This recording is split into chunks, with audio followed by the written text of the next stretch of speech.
Here we are at the first race of the 2022 Formula One season, where a set of groundbreaking regulation changes come into force after being delayed a year due to the COVID-19 pandemic. The regulations are designed to improve safety, sustainability, and to allow the cars to follow each other more closely by cleaning up the dirty air behind the lead car. It's easy to see that the cars have a completely new design, but there's a lot hiding underneath that makes the difference.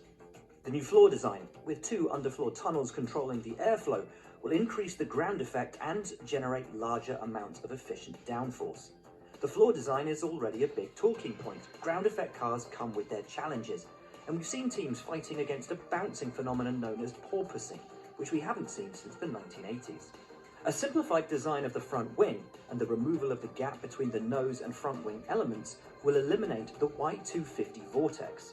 This is the name given to air spinning off the upper tips of the previous front wing elements, generated 250 millimeters from the car's center line.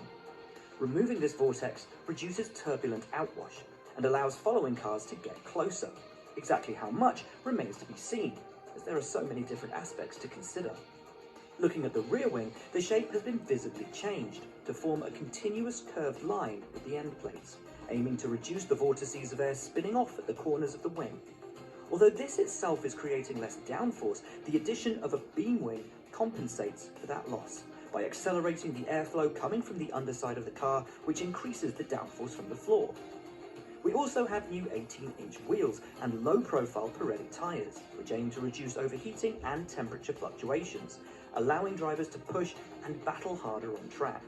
The addition of wheel covers, which we haven't seen for over a decade, prevents disruptive airflow that could otherwise be sent through the wheel rims. And the overwheel winglets, or wheel brows as they've been coined, helping control the wake coming off the front tyres and directing it away from the rear wing.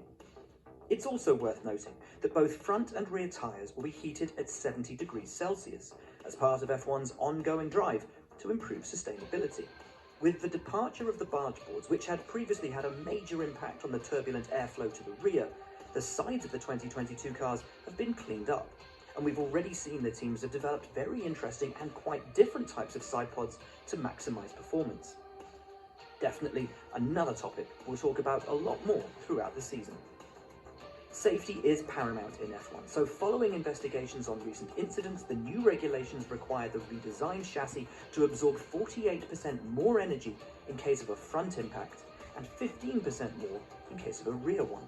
Also, a longer nose section is required to help disperse energy in the event of a crash. Due to the chassis changes and bigger wheels and tyres, the minimum car weight has increased to 790 kilos. To promote more sustainable racing, the new fuel regulations require teams to switch to using E10 fuel. E stands for ethanol, and 10 refers to the percentage of the fuel. The fuel has to be second generation and made in a sustainable way. It sounds small, but is a significant change that's been challenging to power unit engineers over the winter, and plans are well underway to develop a fully sustainable fuel for the future. Time allocated for aerodynamic testing is changing as well. Now, the team in first place will get only 70% of the maximum allowance. The team in 7th will get 100%, and the team in 10th, 115%, with a view to joining up the grid over the long term and allowing the teams at the back to catch up more quickly. And last but not least, team budgets keep reducing, with a cost cap set at $140 million for 2022. Given that this season has one more race than 2021 scheduled, and extra resources and parts will be needed for it, there is a concession for a $1.2 million increase for each of the additional races.